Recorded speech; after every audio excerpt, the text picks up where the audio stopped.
আসসালামু আলাইকুম সকল দর্শক শ্রোতাকে আমন্ত্রণ জানিয়ে শুরু করছি চ্যানেল আই সংবাদ স্টুডিওতে আপনাদের সাথে আছি মোহাম্মদ রাইহান। আর বিস্তারিত সংবাদের শুরুতেই জানিয়ে দিচ্ছি ফ্রেশ আটা ময়দা সুজি সংবাদ শিরোনামগুলো। মধ্যপ্রাচ্যে যুদ্ধের প্রভাবে আমন মৌসুমে দেশে সার সংকটের আশঙ্কা, ধান উৎপাদনের লক্ষ্যমাত্রা নিয়ে শঙ্কায় কৃষক। পশ্চিমবঙ্গের মুখ্যমন্ত্রী হিসেবে আজ শপথ নিচ্ছেন শুভেন্দু অধিকারী। তামিলনাড়ুতে সমর্থনের অভাবে আটকে গেছে থালাপতি বিজয়ের সরকার গঠন। হরমুজ প্রণালীতে ইরান যুক্তরাষ্ট্রের পাল্টাপাল্টি হামলা দাবি, তেহরানের কাছ থেকে সর্বশেষ শান্তি প্রস্তাবের জবাব আশা করছে ওয়াশিংটন। বর্ণিল আয়োজনে ঢাকা বিশ্ববিদ্যালয়ে সাংবাদিকতা বিভাগের যোগাযোগ উৎসব, সাংবাদিকতার উন্নয়নে নানামুখী পদক্ষেপের প্রতিশ্রুতি। এবং স্বাধীনতা পুরস্কারে ভূষিত হওয়ায় প্রকৃতি বন্ধু বীর মুক্তিযোদ্ধা মুকিত মজুমদার বাবুকে নাগরিক সংবর্ধনা, দেশাত্মবোধ ধারণ করে সবুজ স্বদেশ বিনির্মাণের আহ্বান। দর্শক, সংবাদ শিরোনামগুলো জানাচ্ছিলাম। এখনকার এই সংবাদ আয়োজন একই সঙ্গে চ্যানেল আইয়ের ইউটিউব চ্যানেল এবং চ্যানেল আইয়ের ওটিটি প্ল্যাটফর্ম আই স্ক্রিনে লাইভ স্ট্রিম হচ্ছে। এবার বিস্তারিত প্রসঙ্গ। বোরো চাষে কৃষককে সরকার নির্ধারিত দামের চেয়ে বেশি দরে সার কিনতে হয়েছে। সাম্প্রতিক মধ্যপ্রাচ্যের যুদ্ধ পরিস্থিতিতে আন্তর্জাতিক বাজারে সারের দাম প্রায় ৭০% বেড়ে গেছে, ফলে বাংলাদেশে সার সংকটের শঙ্কা তৈরি হয়েছে। সরকারের কৃষি বিভাগ বলছে, আমন মৌসুমের জন্য সার আমদানির বিকল্প উৎস তারা পেয়েছেন। বিশেষজ্ঞরা বলছেন, সার ব্যবহারের কৌশল পাল্টালে সারের অপচয় কমানো সম্ভব। শাইখ সিরাজের রিপোর্টে বিস্তারিত। একদিকে ইউক্রেন রাশিয়া, অন্যদিকে মধ্যপ্রাচ্যের যুদ্ধ পরিস্থিতিতে সারা পৃথিবীতেই সারের দাম যেমন বেড়েছে, তৈরি হয়েছে নানামুখী সংকট, যার প্রভাব বাংলাদেশের কৃষকের মাঠেও পড়েছে। ১৫০০ টাকা সার আজকে বলছে ১৭৫০ টাকা। যে উড়িয়া মনে করো কিনছিল ১২০০ টাকা, সেই উড়িয়া মনে করো ১৪০০ ১৪৫০ টাকা মতো কিনল বস্তা। বুড়ো মৌসুম যে মনে করুন এরকম সারের দাম বাড়ছে, যদি আমনেও যদি এরকম বাড়ে নাকি, তো আমরা এই গৃহস্থী করতে পারবো না। কালকে ইউরিয়া আনতে গেছি ২৮ টাকা কেজি, ইউরিয়া ৩৬ টাকা দাম লিছে। এবার আমনের উৎপাদন লক্ষ্যমাত্রা ধরা হয়েছে ১,৮১,০০,০০০ মেট্রিক টন। কিন্তু প্রশ্ন হচ্ছে, সার নিয়ে সরকারের প্রস্তুতি কতটুকু? কিছুদিন সার কারখানা বন্ধ ছিল, আরও 2টা খুলেছে, এবং আমাদের যদি প্রয়োজন হয় সার কিছু ডিফারেন্ট সোর্সেস থেকে নিয়ে আসবো। গবেষকরা বলছেন, প্রযুক্তির ব্যবহার বাড়ালে এবং সার ব্যবহারের কৌশল পরিবর্তন করলে সারের অপচয় কমানো সম্ভব প্রায় ৬০ থেকে ৭০%। যদি আমরা মাটির নিচে প্রয়োগ করতে পারি তাহলে কিন্তু ইউরিয়ার উপযোগিতা বেড়ে যায়। আমি মনে করি যে সরকারের উচিত যে ন্যানো টেকনোলজিকে গ্রহণ করা সাদরে এবং এই জাতীয় পলিসি ডেভেলপ করা। ২৪৪ জন কৃষককে ২৫০ বিঘা জমিতে ন্যানো ইউরিয়া ফ্রি দিয়েছি। তারা বলছে যে হ্যাঁ, আমাদের খুব ভালো ধান ফলন ভালো এসেছে। আমরা আশা করছি যে মাত্র ২৪৪ জন কৃষক ১১ লক্ষ টাকা সাশ্রয় করেছে সরকারের। বোরোর ফলন আশানুরূপ হয়নি। কৃষি বিভাগের হিসেব অনুযায়ী হাওড় অঞ্চলের ৭ জেলায় প্রায় ১,৮০,০০০ হেক্টর জমির ধান নষ্ট হয়েছে। সব মিলে আসছে আমন মৌসুমে যদি এই চাষ নিশ্চিত করা না যায়, তাহলে খাদ্য নিরাপত্তার প্রশ্নটা একটা হুমকির মধ্যে দাঁড়াবে। তাই মৌসুমের আগেই পর্যাপ্ত সার আমদানি আর উৎপাদন নিশ্চিত করা জরুরি। শাইখ সিরাজ, চ্যানেল আই। দর্শক, এই নিয়ে বিস্তারিত প্রতিবেদন প্রচার করা হবে আজ রাত ৯টার সংবাদের পর হৃদয়ে মাটি ও মানুষ অনুষ্ঠানে। পশ্চিমবঙ্গে নতুন মুখ্যমন্ত্রী হিসেবে শপথ গ্রহণ করতে যাচ্ছে বিজেপি প্রার্থী শুভেন্দু অধিকারী। বিধানসভাতেও ইতিমধ্যেই ব্যাপক প্রস্তুতি শুরু হয়েছে। শপথ অনুষ্ঠানে উপস্থিত থাকবেন ভারতের প্রধানমন্ত্রী নরেন্দ্র মোদী। এমনই অনুষ্ঠান ঘিরে কলকাতা শহর জুড়ে নেওয়া হয়েছে কঠোর নিরাপত্তা ব্যবস্থা। অন্যদিকে ভারতের তামিলনাড়ুর মুখ্যমন্ত্রী হিসেবে থালাপতি বিজয়ের শপথ গ্রহণ অনিশ্চয়তায় পড়ে গেছে। তাকে ইন্ডিয়ান ইউনিয়ন মুসলিম লীগ সমর্থন জানিয়েও সেটি প্রত্যাহার করে নিয়েছে। বিস্তারিত সুব্রত গাইনের রিপোর্টে। দীর্ঘ রাজনৈতিক টানাপোড়েন, ক্ষমতার পালাবদল এবং ব্যাপক প্রস্তুতির মধ্য দিয়ে পশ্চিমবঙ্গে এখন নতুন মুখ্যমন্ত্রী শপথ গ্রহণের দ্বারপ্রান্তে। সবকিছু ঠিক থাকলে আগামী ২৪ ঘন্টার মধ্যেই নতুন সরকারের আনুষ্ঠানিক যাত্রা শুরু হবে। এর মাধ্যমে মমতা ব্যানার্জির দীর্ঘ ১৫ বছরের শাসনের অবসান ঘটিয়ে পশ্চিমবঙ্গে ক্ষমতার মসনদেও বসতে যাচ্ছে বিজেপি। শুক্রবার বিজেপির সংসদীয় দলের বৈঠকে পশ্চিমবঙ্গের নতুন মুখ্যমন্ত্রী হিসেবে নির্বাচিত হয়েছেন শুভেন্দু অধিকারী। দলীয় সূত্রে জানানো হয়েছে আজ কলকাতার ব্রিগেড প্যারেড গ্রাউন্ডে তার শপথ গ্রহণ অনুষ্ঠান। বিধানসভাতেও ইতিমধ্যেই ব্যাপক প্রস্তুতি শুরু হয়েছে। মুখ্যমন্ত্রীর জন্য নির্ধারিত অফিস নতুন করে সাজানো হচ্ছে। পুরনো নাম ফলক খুলে ফেলে প্রশাসনিক কাঠামো পুনর্বিন্যাস করা হচ্ছে। অন্যদিকে প্রশাসনিক কেন্দ্র নিয়েও এসেছে বড় সিদ্ধান্ত। এতদিন যেখানে রাজ্যের সচিবালয় নবান্ন থেকে পরিচালিত হতো, সেখানে এবার বিজেপি নেতৃত্বাধীন নতুন সরকার প্রশাসনিক কেন্দ্র হিসেবে ঐতিহাসিক মহাকরণকে বেছে নিয়েছে। ঐতিহাসিক শপথ অনুষ্ঠানে উপস্থিত থাকবেন ভারতের প্রধানমন্ত্রী নরেন্দ্র মোদী এবং কেন্দ্রীয় স্বরাষ্ট্রমন্ত্রী অমিত শাহ। বিজেপি শাসিত একাধিক রাজ্যের মুখ্যমন্ত্রীরা অনুষ্ঠানে যোগ দেবেন বলে জানা গেছে। প্রধানমন্ত্রী মোদীর সফরকে কেন্দ্র করে শহর জুড়ে নিরাপত্তা ব্যবস্থা আরও জোরদার করা হয়েছে। এদিকে তামিলনাড়ুতে সরকার গঠন নিয়ে অনিশ্চয়তায় পড়েছেন দক্ষিণী সুপারস্টার বিজয় থালাপাতির দল টিভিকে।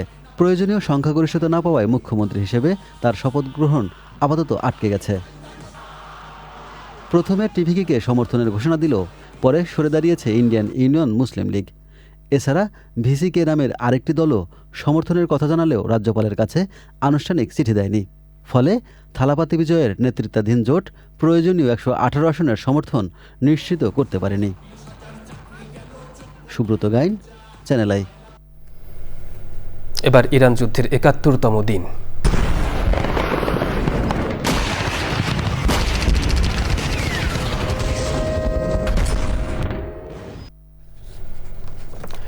যুক্তরাষ্ট্র ও ইরানের মধ্যে উত্তেজনা আবারও তীব্র হয়ে উঠেছে।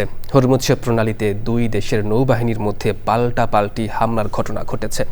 যুক্তরাষ্ট্র দাবি করেছে তারা ইরানের দুটি তেলবাহী জাহাজে হামলা চালিয়েছে এবং ইরানি বন্দরগুলোর উপর অবরোধ জোরদার করেছে। অন্যদিকে ইরানের পররাষ্ট্রমন্ত্রী আব্বাস আরাঘচি বলেছেন, ইরান কখনো চাপের কাছে মাথা নত করবে না। তার অভিযোগ, যখনই কূটনৈতিক সমাধানের সম্ভাবনা তৈরি হয় তখনই যুক্তরাষ্ট্র সামরিক পদক্ষেপ নেয়। এদিকে যুক্তরাষ্ট্রের পররাষ্ট্রমন্ত্রী মার্কো রুবিও জানিয়েছেন, ওয়াশিংটন আজই তেহরানের কাছ থেকে সর্বশেষ শান্তি প্রস্তাবের জবাব আশা করছে। হরমুজ প্রণালীতে উত্তেজনা বাড়ায় তেলের দাম আবারও বেড়েছে। একই সঙ্গে স্বর্ণের বাজারেও অস্থিরতা দেখা দিয়েছে। লেবাননের দক্ষিণাঞ্চলে ইসরায়েলি হামলা অব্যাহত রয়েছে। নতুন হামলায় অন্তত ২০ জন নিহত হয়েছেন। দর্শক, এবার অন্যান্য সংবাদ। বর্ণিল আয়োজনে অনুষ্ঠিত হয়েছে ঢাকা বিশ্ববিদ্যালয়ের গণসংযোগ ও সাংবাদিকতা বিভাগের সাবেক ও বর্তমান শিক্ষার্থীদের নিয়ে মিলন মেলা যোগাযোগ উৎসব। টিএসসি প্রাঙ্গণে এই মিলন মেলার পাশাপাশি অ্যালামনাই অ্যাসোসিয়েশনের বার্ষিক সাধারণ সভা ও আগামী কমিটির জন্য ব্যাপক উৎসাহ উদ্দীপনায় ভোট উৎসব হয়। দর্শক, আরও জানাচ্ছেন মিথিলা নাজনীন। প্রতিষ্ঠালগ্ন থেকেই ঢাকা বিশ্ববিদ্যালয়ের গণযোগাযোগ ও সাংবাদিকতা বিভাগের শিক্ষার্থীরা সাংবাদিকতার পাশাপাশি যোগাযোগ ও বিভিন্ন ক্ষেত্রে গুরুত্বপূর্ণ ভূমিকা রাখছেন। বিভাগের নবীন প্রবীণ শিক্ষার্থীদের নিয়ে প্রতিবারের মতো এবারও আয়োজন যোগাযোগ উৎসব। মিলন মেলায় শিক্ষা জীবনের স্মৃতিচারণ করেন সাবেক শিক্ষার্থীরা। খুব ভালো লাগছে, অনেকদিন পর দেখা হলো সবার সাথে। শুধু বন্ধু না, সিনিয়র জুনিয়রদের সঙ্গে যে এই মিলন মেলা, এটা কখনোই মিস করতে চাই না। পুরো ডিপার্টমেন্ট মিলে যে আমরা সবাই একটা বন্ধু, সেই পরিবেশটা বজায় থাকবে সব সময়। বর্তমানে সবাইকে পাচ্ছি, শুধু এই অনুভূতিটার জন্য ছুটে আসা, আর কিছুই না। আমরা সব সময় মনের দিক দিয়ে একসঙ্গে আছি, সব সময় আমাদের কথাবার্তা চলে, কিন্তু দেখাটা হয় কম। তারা প্রার্থী, তারা ভোটারদের কাছে ভোটের জন্য আবেদন করছেন। উৎসব মুখর পরিবেশ কিন্তু এখন বিরাজমান এই টিএসসিতে। অনুষ্ঠানে প্রধান অতিথি ছিলেন সড়ক পরিবহন মন্ত্রী ও বিভাগের সাবেক শিক্ষার্থী শেখ রবিউল আলম। অংশ নেন আগামী কমিটির জন্য ভোট উৎসবে। বার্ষিক সাধারণ সভায় অংশ নেন কমিটির সাথে সংশ্লিষ্টরা। আমরা আন্তরিকভাবে চেষ্টা করেছি সংগঠনকে এগিয়ে নিতে। আমরা বিশ্বাস করি সংগঠন একটি চলমান প্রক্রিয়া। এক একটি কমিটি আসে, কাজ করে, কিছু রেখে যায়, তারপর আরেকটি কমিটি এসে সেই পথকে আরও এগিয়ে নিয়ে যায়। আমার যে কমিটি নিয়ে কাজ করলাম, সেই কমিটির সকল সদস্যকে আমি আন্তরিকভাবে ধন্যবাদ জানাই। আমরা প্রধান উপদেষ্টা হিসেবে আমরা আনুষ্ঠানিক আলোচনা করে গেছি। আমাদের গোলাম রহমান স্যার আমাদের প্রধান উপদেষ্টা থাকবেন। আমন্ত্রিত অতিথিরা বিভাগ এবং সাংবাদিকতার উন্নয়নে নানামুখী পদক্ষেপের প্রতিশ্রুতি দেন। সুসময় দুঃসময় মানুষের জীবনে থাকে। আমার এখন বেশ কিছু করারও সুযোগ রাষ্ট্র দিয়েছে, জনগণ নির্বাচিতভাবে ম্যান্ডেট দিয়েছে। আমি ধন্য হব সার্থক মনে করব যদি মাস কমিউনিকেশন অ্যান্ড জার্নালিজমের এই অ্যালুমনাই সামগ্রিকভাবে যদি সব কিছুতে আমার একটা সর্বাত্মক সহযোগিতা আমি রাখতে সক্ষম হই। আপনারা আমাকে জ্ঞাত করবেন, যে কোনো সময়, যে কোনো প্রয়োজন, যে কোনো ব্যয়ে, যে কোনো অ্যাসিস্ট্যান্স আমার জায়গা থেকে অবধারিতভাবে রাখার আমি সর্বাত্মক চেষ্টা করব। ততক্ষণ পর্যন্তই সাংবাদিক থাকবো যতক্ষণ পর্যন্ত আমি যাদেরকে সাপোর্ট করি তাদের কোনো একটা অপকর্ম, অন্যায়, জনস্বার্থ বিরোধী কোনো কাজকে যদি আমি সমালোচনা করার মানসিকতা হারিয়ে ফেলি, তখন থেকে আমার কাছে মনে হচ্ছে যে সাংবাদিকতার যে বৈশিষ্ট্য সেটা হারিয়ে ফেলেছি। তখন থেকে আমি আসলে সাংবাদিক কিনা, বাট তার এক পর্যন্ত আমি সাপোর্ট তো করতে পারি যে কেউ না কাউকে। বিভিন্ন ধরনের সাংস্কৃতিক অনুষ্ঠানের মধ্য দিয়ে শেষ হয় যোগাযোগ উৎসব। Mithila Nazneen, Channel I, Dhaka. দখল, দূষণ ও নির্বিচার ধ্বংসে পরিবেশ প্রতিবেশ যখন বিপন্ন, তখন পরিচ্ছন্ন ও বাসযোগ্য বসুধা বিনির্মাণে সার্বিক সচেতনতা ও সমন্বিত উদ্যোগে সমাধানের রূপরেখা দেখছেন বিশেষজ্ঞরা। প্রথমবারের মতো পরিবেশ খাতে স্বাধীনতা পদক প্রাপ্তিতে প্রকৃতি বন্ধু বীর মুক্তিযোদ্ধা মুকিত মজুমদার বাবুকে দেয়া নাগরিক সংবর্ধনায় উঠে আসে এসব কথা। এ সময় দেশাত্মবোধ ধারণ করে সবুজ স্বদেশ বিনির্মাণের আহ্বান জানান প্রকৃতি বন্ধু। বিস্তারিত মুশাহিদ রনির রিপোর্টে।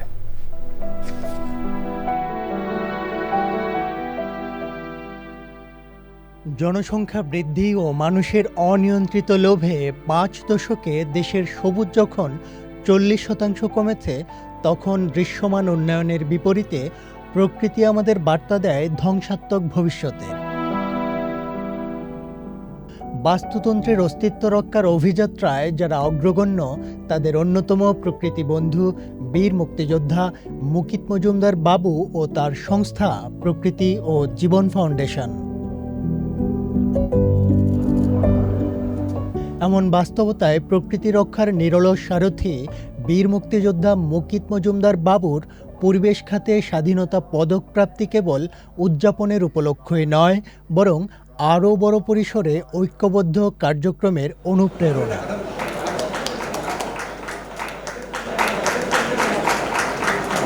সাভার নাগরিক কমিটির সংবর্ধনায় উঠে আসে বাস্তুতন্ত্র রক্ষার বাধ্যবাধকতা। আপনি যে দৃষ্টান্ত স্থাপন করেছেন পরিবেশের উপরে, মানব সেবায়, এটা আরো জোরালো করে যতদিন বেঁচে থাকবেন আপনার দৃষ্টান্তের পাণ্ডুলিপি আরো অনেক বড় হোক। পরিবেশ সংরক্ষণে স্বাধীনতা পদক প্রদানে সরকারকে সাধুবাদ জানানোর পাশাপাশি ঐক্যবদ্ধ প্রয়াসের আহ্বান সুধীজনদের। পরিবেশ ও প্রকৃতি প্রেমিককে আমাদের প্রিয় সংগঠন থেকে সম্বর্ধনা দিতে পেরে আনন্দিত। সাভারের নদী, নালা, খাল, বিল, মাটি, পানি যাই বলেন সবই আসলে দূষিত। তো আমরা আসলে চেষ্টা করে যাচ্ছি অবস্থা ঘটানোর জন্য। পরিবেশ শুধু সাভারের সমস্যা না, পরিবেশ একটি বৈশ্বিক সমস্যা।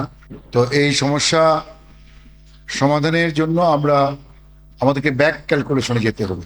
স্যালুট জানাই, 71-এ অস্ত্র ধরে নিয়েছিলেন অধিকারের প্রশ্নে, স্বাধীনতার প্রশ্নে। তারপর 71-এর পরে দেশটাকে বাসযোগ্য করার দায়িত্ব ব্রত কাঁধে তুলে নিয়েছেন। মুকিত মজুমদার বাবুর দ্বিতীয় যুদ্ধ আমাদেরকে চোখে আঙ্গুল দিয়ে দেখিয়ে দিচ্ছেন যে আমাদের দোষ ত্রুটি কোথায়, আমরা কি ভয়ঙ্কর বিপদের মধ্যে আছি। এই যুদ্ধে উনি জিতবেন কিভাবে? আমরা যদি সহযোগিতা করি। আমরা কি সহযোগিতা করতে পারি? উনি যে দোষ ত্রুটিগুলো দেখাচ্ছেন আমরা সেগুলো করব না। এ সময় ভবিষ্যৎ প্রজন্মের প্রতি দায় থেকে যথাযথ পরিবেশ শিক্ষা ও আইনের কঠোর প্রয়োগের তাগিদ বিশিষ্টজনদের। যে কাজটি করছি এই কাজটি কিন্তু আমাদের সবার, শুধু আমার একার না। কারণ আমরাই কিন্তু এই পরিবেশকে খারাপ করছি, মাটি দূষণ করছি, পানি দূষণ করছি, আমরা বায়ু দূষণ করছি, আমরা শব্দ দূষণ করছি। দূষণে আমরা বাংলাদেশটাকে জর্জরিত করে ফেলছি। সাভার কিন্তু আমার কাছে একটা স্বর্গরাজ্য ছিল, সেই সাভার এখন দিন দিন ইট পাথরের একটি শহর হয়ে গেছে। উন্নয়নের নামে আমরা পরিবেশকে ধ্বংস করছি। আমরা যদি না সচেতন হই এবং আইনের কঠোর প্রয়োগ যদি না হয়, তাহলে কিন্তু এই দেশটা কিন্তু বাসযোগ্য থাকবে না। মাননীয় প্রধান অতিথি আমাদের এমপি সাহেব আছেন এখানে, ডেফিনেটলি উনি সাভারের ব্যাপারটা দেখবেন, অন্যান্য অঞ্চলে অন্যরা দেখবে। যদি বাংলাদেশটাকে ভালো রাখতে চাই, আমাদের কিন্তু সবার হাত এক হতে হবে, ঠিক ৭১-এ যেভাবে হয়েছিল। তাহলেই এই বাংলাদেশটা ভালো থাকবে, আমরা ভালো থাকবো, আমাদের ভবিষ্যৎ প্রজন্ম ভালো থাকবে। এতদিন 12টা ক্যাটাগরিতে পুরস্কার দিত, কিন্তু এই পরিবেশ সংরক্ষণের কোনো ক্যাটাগরি ছিল না। এবার নতুন সংযোজন হয়েছে। মাননীয় প্রধানমন্ত্রী জনাব তারেক রহমানকে ধন্যবাদ জানাতে চাই। বিভিন্ন অ্যালাইড পিপল, এদেরকে নিয়ে যদি আমরা বছরে 2-4টা সেমিনার করতে পারি এবং মুকেশ মজুমদার বাবু ভাই নেতৃত্বে যদি 2-1 এসে এখানে আমাদেরকে এটা বোঝাতে পারে যে আপনারা এইভাবে কাজটা করেন, আমরা আছি, তাহলে তো আমরা ইন্সপায়ার হবো। আমরা তো আসলে জানি না। পরিবেশ প্রতিবেশ রক্ষার অভিযাত্রায় গতি আনতে সাংস্কৃতিক খাতের কার্যকর সংযুক্তির তাগিদ বিশ্লেষকদের। Moshahid Roni, Channel I, Savar, Dhaka. দর্শক দেখছেন চ্যানেল আই সংবাদ। এবার বিরতি, আর বিরতির পর জানিয়ে ফিরছি। Dutch Bangla bank Bangladesh Pakistan test সিরিজের প্রথম দিনে টাইগার ব্যাটারদের দাপট, শান্তর সেঞ্চুরি, মুমিনুলের। দর্শক বিরতির পর আরও একবার স্বাগত চ্যানেল আই সংবাদে। রাশিয়া ইউক্রেন যুদ্ধে 3 দিনের যুদ্ধবিরতির ঘোষণা করেছেন মার্কিন প্রেসিডেন্ট ডোনাল্ড ট্রাম্প। সামাজিক যোগাযোগ মাধ্যম ট্রুথ সোশ্যালে দেওয়া এক পোস্টে তিনি জানান, 9 থেকে 11 মে পর্যন্ত এই যুদ্ধবিরতি কার্যকর থাকবে। এর কিছুক্ষণের মধ্যেই ইউক্রেনের প্রেসিডেন্ট ভলোদিমির জেলেনস্কি এবং ক্রেমলিন উভয়ই 3 দিনের এই সমঝোতার বিষয়টি নিশ্চিত করে। ট্রাম্প বলেন, যুদ্ধবিরতির সময় সব ধরনের সামরিক অভিযান বন্ধ থাকবে এবং রাশিয়া ও ইউক্রেন 1000 করে যুদ্ধবন্দী বিনিময় করবে। এর আগে রাশিয়া বিজয় দিবস উপলক্ষে 2 দিনের একতরফা যুদ্ধবিরতির ঘোষণা দিয়েছিল। তবে ইউক্রেন দাবি করেছিল তাদের যুদ্ধবিরতির প্রস্তাব মস্কো উপেক্ষা করেছে। 4 বছরের বেশি সময় ধরে চলা এই যুদ্ধে বন্ধে কয়েক দফা শান্তি আলোচনা হলেও স্থায়ী সমাধান আসছে না। যুক্তরাজ্যের স্থানীয় ও আঞ্চলিক নির্বাচনে বড় ধাক্কা খেয়েছে প্রধানমন্ত্রী কিয়ার স্টারমারের লেবার পার্টি। ওয়েলসে টানা 27 বছর ক্ষমতায় থাকার পর ঐতিহাসিক পরাজয়ের মুখ দেখেছে দলটি। সবচেয়ে বড় দল হিসেবে উঠে এসেছে নাইজেল ফারাজের ডানপন্থী দল রিফর্ম ইউকে। দলটি এখন পর্যন্ত 1200-র বেশি কাউন্সিলর পদ জিতেছে। একই সঙ্গে গ্রিন পার্টি ও লিবারেল ডেমোক্র্যাটরাও ভালো ফল করেছে। অন্যদিকে কনজারভেটিভরা প্রায় 500 এবং লেবার 1000-এর বেশি আসন হারিয়েছে। তবে সমালোচনার মধ্যেও পদ ছাড়ার ইঙ্গিত দেননি কিয়ার স্টারমার। এদিকে স্কটল্যান্ডে সবচেয়ে বেশি আসন পেতে যাচ্ছে এসএনপি, যদিও সংখ্যাগরিষ্ঠতা পাবে না বলে ধারণা করা হচ্ছে।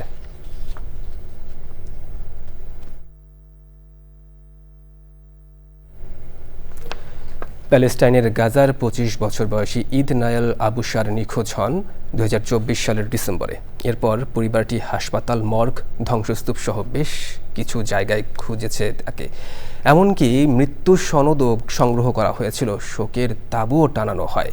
কিন্তু হঠাৎ এক আইনজীবীর ফোন বদলে দেয় সবকিছু। জানা যায় ঈদ জীবিত আছেন, তাকে ইসরায়েলের ওফার কারাগারে আটক রাখা হয়েছে। পরিবারে নেমে আসে আনন্দ আর কান্নার মিশ্র অনুভূতি।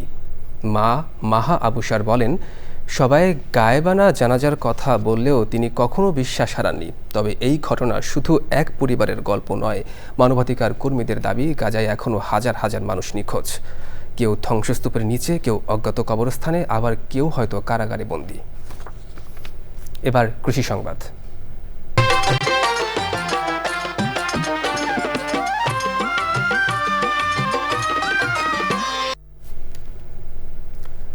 দিনাজপুরের আলু এখন বিশ্ববাজারে স্থান পেয়েছে।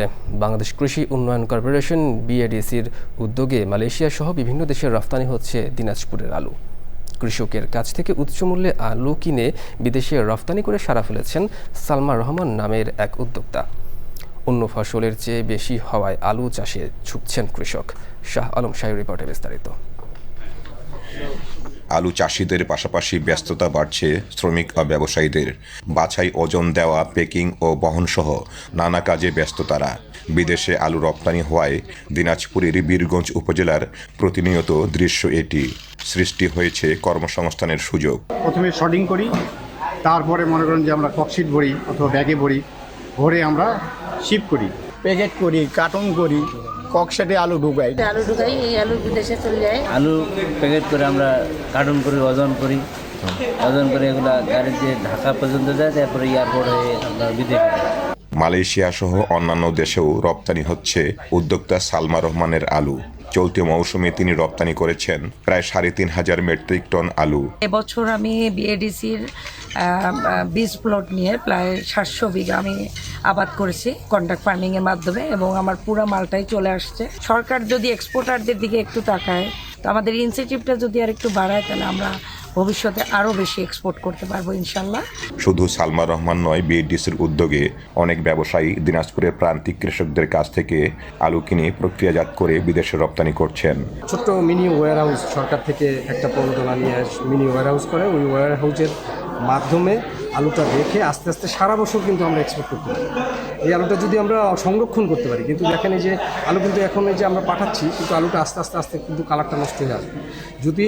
যদি আমরা মিনি কোল্ড স্টোরের সহযোগিতা পাই গভর্নমেন্ট থেকে, তাহলে আমরা আরও ব্যাপক পরিসরে এবং পুরো বছরই আমরা এক্সপোর্ট করার চেষ্টা করি। সানশাইন বা বিডিসি এক জাতের আলু বেশি রপ্তানি হচ্ছে। এ জাতের আলু উৎপাদন ও রপ্তানিতে সহযোগিতা এবং পরামর্শ দিচ্ছে বিডিসি।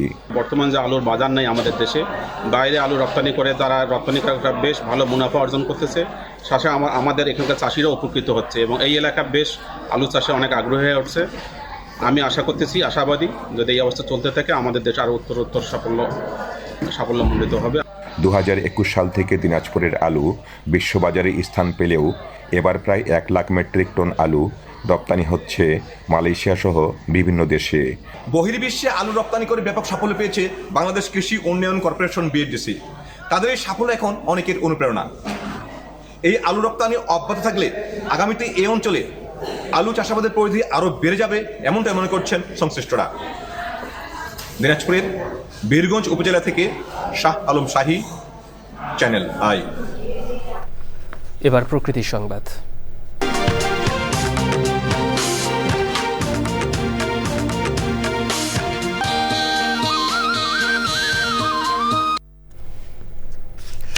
ছোট ফেনী নদীর তীব্র ভাঙনে বদলে যাচ্ছে কোম্পানিগঞ্জ, দাগনভূঞা ও সোনাগাজী উপজেলার ভূপ্রকৃতি। নদীর তীব্র ভাঙনে বিলীন হচ্ছে ঘরবাড়ি, রাস্তাঘাট, স্কুল, মসজিদ, মন্দির সহ নানান স্থাপনা। হুমকিতে শত শত হেক্টরের ফসলি জমি।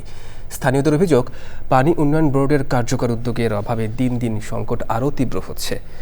মোহাম্মদ শফিউল্লাহ রিপনের তথ্য ভিডিও চিত্রে আফরোজা হাসির রিপোর্ট।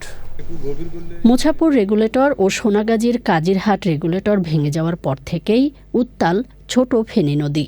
একদিকে সাগরের লোনাপানিতে ফসলহানি, অন্যদিকে ছোট ফেনী নদীর তীব্র ভাঙনে কঠিন হচ্ছে স্থানীয়দের জীবন ও জীবিকা।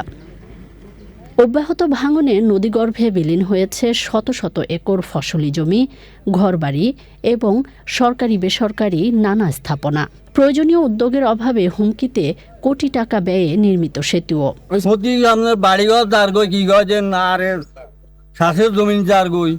আমরা এখন সরকারের কাছে আবেদন করতেছি, আমাদের মন্ত্রী মহোদয়ের কাছে আবেদন করতেছি এতটুকু যে আমাদের ব্রিজটা যেন হুমকির মুখ থেকে বাঁচানো হয়। যদি আমরা 400 মিটার যদি আমরা জিও ব্যাগটা দিতে পারি এবং যদি ড্রেজিংটা করা হয়, ড্রেজিংটা করলে আশা করি আমরা কিছুটা হলে আমাদের কষ্ট লাঘব হবে। আমার মতো অসহায় এখানে নাই, আমি রাস্তার ফুটপাতে থাকা লিখবো, আমার এই বাড়িকে চলে গেলে আমার কিচ্ছু নেই।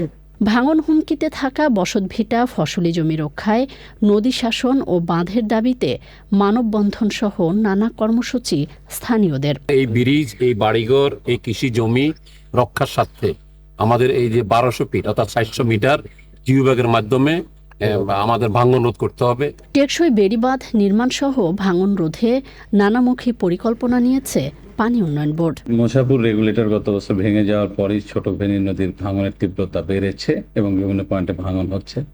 আমরা ইতিমধ্যে ইমার্জেন্সি মেজার্স হিসেবে ভাঙন প্রোটেকশনের ব্যবস্থা নিয়েছি এবং এটা চলমান আছে। আর আমাদের বি স্ট্রং একটা প্রজেক্ট পাস হয়েছে। এই প্রজেক্টটার কাজ শুরু হলে আমরা এর অন্তর্ভুক্ত জায়গাগুলোতে স্থায়ী প্রোটেকশন দিতে পারবো।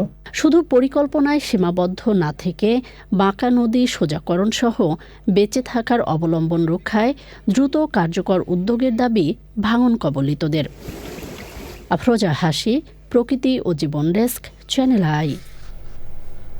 এবার খেলার খবর। করি স্পোর্টস কার্নিভালে যুক্ত হয়েছে ফুটবল আইকন হামজা দেওয়ান চৌধুরী। শুধু ফুটবলই নয়, ক্রিকেট, সাঁতার, কারাতে সহ ক্রীড়াঙ্গনের অন্যান্য ইভেন্টে দেশের জন্য পদক ও সুনাম বয়ে আনবে কিশোর কিশোরী অ্যাথলেটরা। প্রত্যাশা হামজা চৌধুরী এবং যুব ক্রীড়া প্রতিমন্ত্রী আমিনুল হকের। আদিল আহমেদ শানের রিপোর্টে বিস্তারিত। দেশব্যাপী ক্রীড়াঙ্গনের ভবিষ্যতের প্রতিভাবান তারকা অন্বেষণে 12 থেকে 14 বছর বয়সী কিশোর কিশোরীদের নিয়ে চলছে নতুন করে স্পোর্টস কার্নিভাল। খুদে ক্রীড়াবিদদের উৎসাহ দিতে মাঠে আসেন ব্যক্তিগত সফরে ঢাকায় আসা ফুটবল আইকন হামজা চৌধুরী। যুব ও ক্রীড়া প্রতিমন্ত্রী আমিনুল হক সহ শারীরিক শিক্ষা কলেজ মাঠে উপস্থিত ছিলেন বাফুফের সভাপতি তাবিদ আউয়াল। খুদে ক্রীড়াবিদদের অনুপ্রেরণা দেন ইংলিশ প্রিমিয়ার লিগের লেস্টার সিটি ও বাংলাদেশের ফুটবল দলের বড় বিজ্ঞাপন Hamza. whole generation of leaders and big stars, inshallah. So yeah, amazing work, and inshallah, like he says, from here there's going to be many more big stars, a lot bigger than me.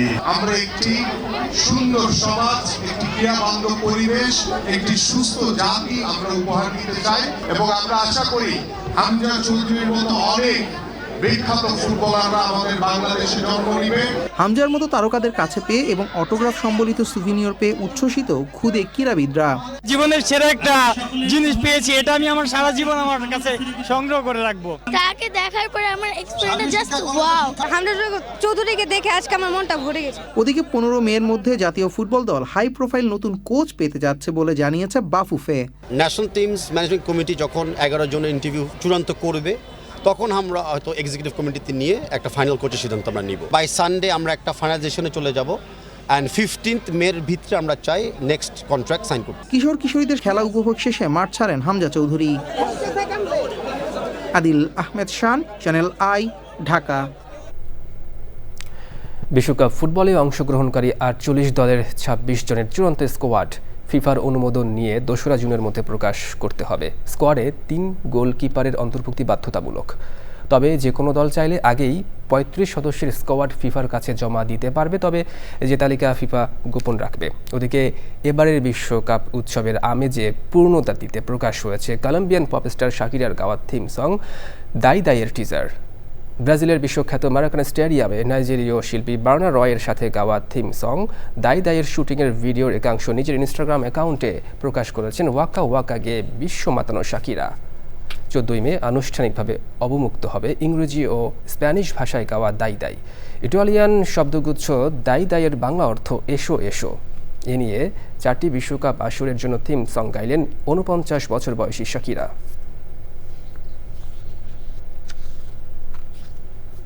দর্শক, সংবাদের শেষ প্রান্তে, তবে যাবার আগে fresh আটা ময়দা সুজি সংবাদ শিরোনামগুলো জানিয়ে দিচ্ছি আরও একবার। মধ্যপ্রাচ্যে যুদ্ধের প্রভাবে আমন মৌসুমে দেশে সার সংকটের আশঙ্কা। ধান উৎপাদনের লক্ষ্যমাত্রা নিয়ে শঙ্কায় কৃষক। পশ্চিমবঙ্গের মুখ্যমন্ত্রী হিসেবে আজ শপথ নিচ্ছেন শুভেন্দু অধিকারী। তামিলনাড়ুতে সমর্থনের অভাবে আটকে গেছে থালাপাতি বিজয় সরকার গঠন। হরমুজ প্রণালীতে ইরান যুক্তরাষ্ট্রের পাল্টাপাল্টি হামলা দাবি। তেহরানের কাছ থেকে সর্বশেষ শান্তি প্রস্তাবের জবাব আশা করছে ওয়াশিংটন। বর্ণিল আয়োজনে ঢাকা বিশ্ববিদ্যালয়ের সাংবাদিকতা বিভাগের যোগাযোগ উৎসব। সাংবাদিকতার উন্নয়নে নানামুখী পদক্ষেপের প্রতিশ্রুতি। এবং স্বাধীনতা পুরস্কারে ভূষিত হওয়ায় প্রকৃতি বন্ধু বীর মুক্তিযোদ্ধা মুকিত মজুমদার বাবুকে নাগরিক সংবর্ধনা। দেশাত্মবোধ ধারণ করে সবুজ স্বদেশ বিনির্মাণের আহ্বান।